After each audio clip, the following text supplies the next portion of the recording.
नमस्कार, स्वागत है आप सभी का जेडी ऑनलाइन पाठशाला पर। आज के इस वीडियो में रासायनिक समीकरण को संतुलित करना सीखेंगे कि रासायनिक समीकरण को किस प्रकार से संतुलित किया जाता है। तो सबसे पहले संतुलित करने की आवश्यकता हमें कब पड़ती है, इस बारे में जान लेते हैं। इस बारे में जानने से पहले यदि आपने हमारे यूट्यूब चैनल को सब्सक्राइब नहीं किया हो तो सब्सक्राइब करें और बेल आइकन प्रेस कीजिए कि आपको हमारे नोटिफिकेशन मिलते रहे। तो सबसे पहले रासायनिक समीकरण को जो संतुलित किया जाता है वो तब किया जाता है कि अपने जो अभिकारक होते हैं, अभिकारक के परमाणुओं की संख्या, अभिकारक के परमाणुओं की संख्या, जो अभिकारक में परमाणु है उनकी संख्या और जो हमारे दिए गए उत्पाद है किसके बराबर होना चाहिए, जो उत्पाद के परमाणुओं की संख्या, उत्पाद के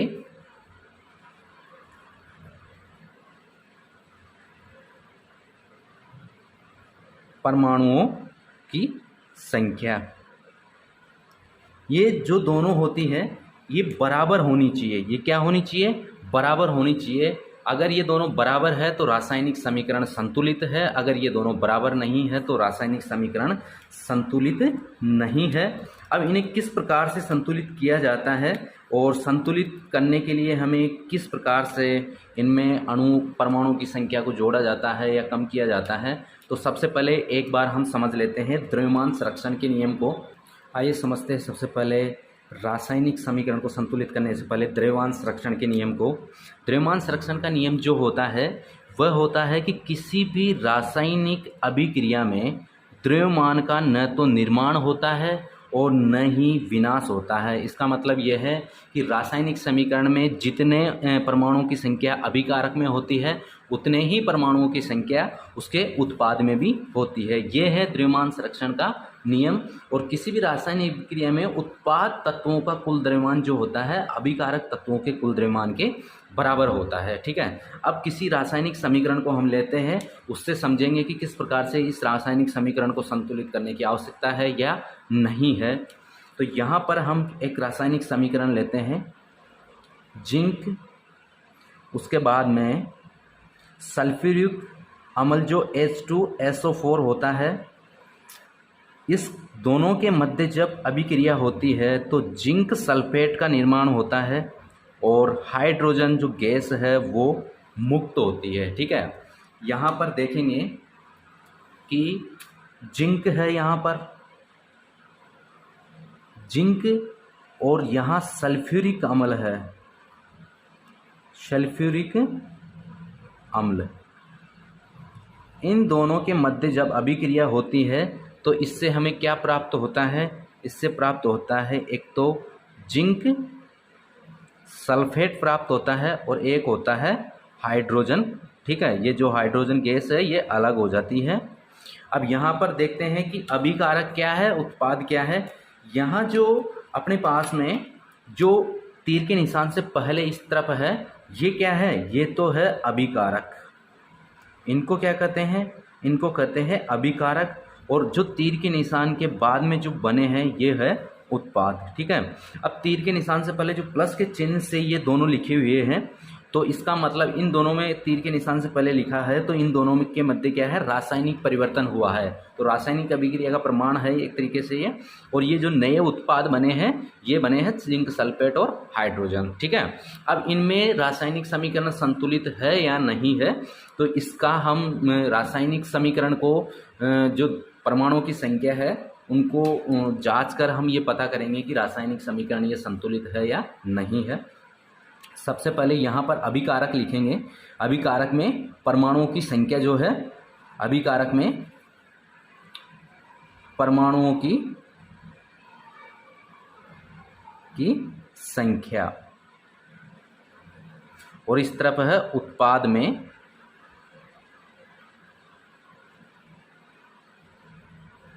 परमाणुओं की संख्या। यहाँ सबसे पहले जिंक का लिखते हैं हम।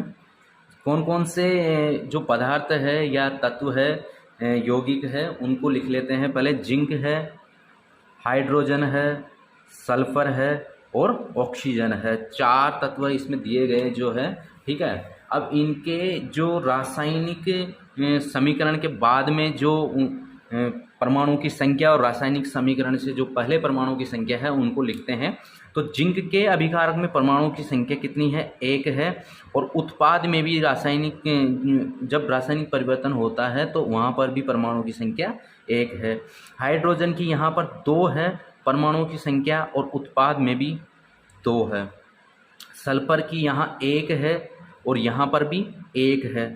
दोनों ही अभिकारक और उत्पाद में दोनों जगह ही इनके परमाणुओं की संख्या 1-1 है। ऑक्सीजन की यहाँ पर 4 है और यहाँ पर भी 4 है, ठीक है।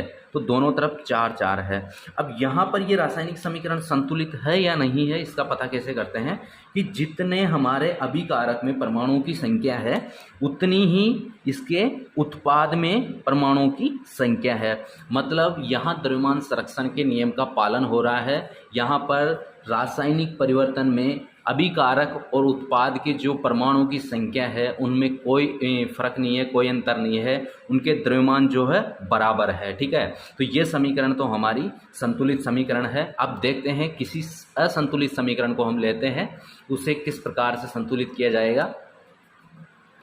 अब यहाँ पर देखते हैं एक रासायनिक समीकरण है जिसमें आयरन और जल के मध्य रासायनिक अभिक्रिया होती है और इनसे आयरन के 3 अणु और ऑक्सीजन के 4, उसके अलावा हाइड्रोजन के 2 परमाणु जो हैं वो अलग होते हैं, ठीक है। अब यहाँ पर इनके परमाणुओं की संख्या को देखते हैं। सबसे पहले तो ये जो तत्व है, तत्व कौन सा है, यहाँ पर तत्व लिखेंगे, यहाँ परमाणुओं की संख्या लिखेंगे। या जो परमाणुओं की संख्या अभिकारक में है, अभिकारक में परमाणुओं की संख्या, परमाणुओं की संख्या, और यहाँ लिखेंगे उत्पाद में परमाणुओं की संख्या, उत्पाद में परमाणुओं की संख्या। अब यहाँ पर अपने पास में कौन कौन से तत्व है? आयरन है, हाइड्रोजन है और ऑक्सीजन है।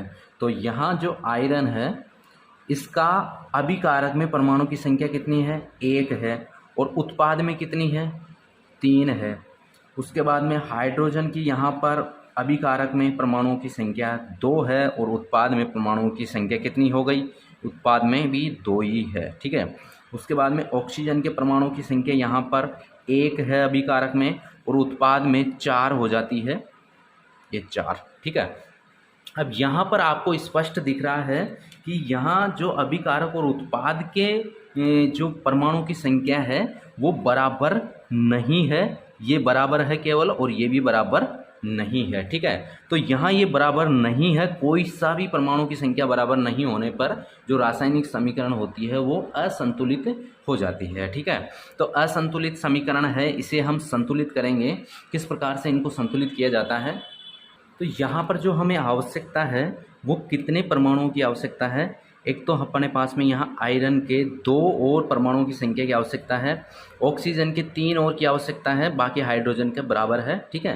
हाइड्रोजन में कोई परिवर्तन करने की आवश्यकता नहीं है, लेकिन अगर परिवर्तन होता है तो हमें करना पड़ता है, क्योंकि ऑक्सीजन के जब परमाणु हम बढ़ाएंगे तो इसमें हाइड्रोजन के भी बढ़ते हैं अगर आगे से बढ़ाते हैं, ठीक है। तो सबसे पहले हम क्या करेंगे कि आयरन जो है पहले इस वाले भाग को संतुलित करेंगे, आयरन, और यहाँ 4 जो परमाणु है ये लेंगे किस किस के?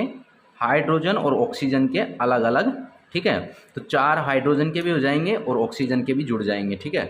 तो यहाँ पर ये क्या हो जाएगा? अब यहाँ इसे लिख सकते हैं अभी Fe3O4 प्लस H2। अभी भी ये रासायनिक समीकरण संतुलित नहीं हुई है, क्योंकि यहाँ पर हाइड्रोजन के 2 ही परमाणु है, यहाँ हमने 4 ले लिए हैं आगे, और यहाँ केवल ऑक्सीजन संतुलित हुई है, ठीक है। अब इस ऑक्सीजन को संतुलित करने के बाद में इसे फिर ये आंशिक रूप से संतुलित समीकरण है, इसे क्या करना पड़ेगा? अभी हाइड्रोजन को भी संतुलित करेंगे हम। तो हाइड्रोजन को भी संतुलित करने के लिए आयरन यहाँ पर 4 जो अणु है, ठीक है, उसको जब उत्पाद बनाएंगे तो इससे तो Fe3O4 लिख देंगे, और यहाँ जो हाइड्रोजन है इसके भी 4 जो परमाणु है ये आगे लिखे जाएंगे, और 2 परमाणु, ये 4 दोनों 8 परमाणु हो जाएंगे टोटल इसके, ठीक है, संतुलित करने के लिए। अब ये यहाँ आंशिक रूप से हुई है। उसके अलावा अब हमें किसको संतुलित करना है? अब हमें संतुलित करना है आयरन को, ठीक है, केवल आयरन बचा हुआ है। तो आयरन के आगे हम 3 परमाणु ले लेंगे इसके, और उसके बाद में जो शेष हमारी रासायनिक समीकरण है उसको वैसा का वैसा ही लिख देंगे। तो ये अब इस तरह से हो जाएगी Fe3O4, और ये 4 दोनों 8, ये हो जाएंगे हाइड्रोजन के परमाणु। अब यहाँ पर हम देखेंगे कि जो परमाणुओं में उत्पाद और अभिकारक है उनके अंदर रासायनिक समीकरण में परमाणुओं की संख्या में कितना अंतर है। यहाँ पर आयरन के 3 है परमाणु, यहाँ पर भी 3 है। ऑक्सीजन के यहाँ जो 4 है, यहाँ पर भी 4 है, और हाइड्रोजन के 4H2, जो 4H2 यहाँ पर है। अब ये समीकरण क्या है? ये समीकरण जो है ये एक संतुलित समीकरण है, संतुलित समीकरण है, ठीक है। अब इसमें क्या है, पहले किसी भी परमाणु को या तत्व, किसी भी तत्व के परमाणु की जो संख्या होती है उसको संतुलित किया जाता है, पूरी के पूरे एक साथ नहीं करते इसमें। इसी तरह से मतलब 2-3 स्टेप से के बाद में ये हमारे संतुलित समीकरण बनती है। अब जो ये रासायनिक समीकरण की जो परमाणु की संख्या बराबर हो गई है, तो इस प्रकार से हम समीकरण को संतुलित करते हैं। और रासायनिक समीकरणों को जो संतुलित करने की जो ये विधि है, इस विधि को क्या कहते हैं? हिट एंड ट्रायल विधि कहते हैं। इस तरह से जो रासायनिक समीकरण को, अब ये समीकरण संतुलित के बाद में ये रासायनिक समीकरण को संतुलित करने की इस विधि को हिट एंड ट्रायल विधि कहते हैं। इस प्रकार जो रासायनिक समीकरण को संतुलित करते हैं उस विधि को क्या कहते हैं? हिट एंड ट्रायल विधि। इसमें हम बार बार देख सकते हैं कि ये जो अभिकारक है और उत्पादों की संख्या, परमाणुओं की संख्या है, ये बराबर हुई है या नहीं हुई है, इस प्रकार से लिखकर बार बार देख सकते हैं। लेकिन यहाँ पर मैंने इस प्रकार से मतलब समीकरण में जो ऑक्सीजन के परमाणुओं को बढ़ाया है, परमाणुओं की संख्या बढ़ाई है, उसके बाद में आयरन के, हाइड्रोजन की बढ़ाई है, और उसके बाद में आयरन की बढ़ाई है, ठीक है। तो तीनों को एक साथ मैंने इस प्रकार से लिख दिया। यहाँ पर हम इन्हें इस तरह से लिखकर देख सकते हैं कि यदि अब ये कोई परमाणुओं की संख्या में कमी है या अधिक हो रहे हैं।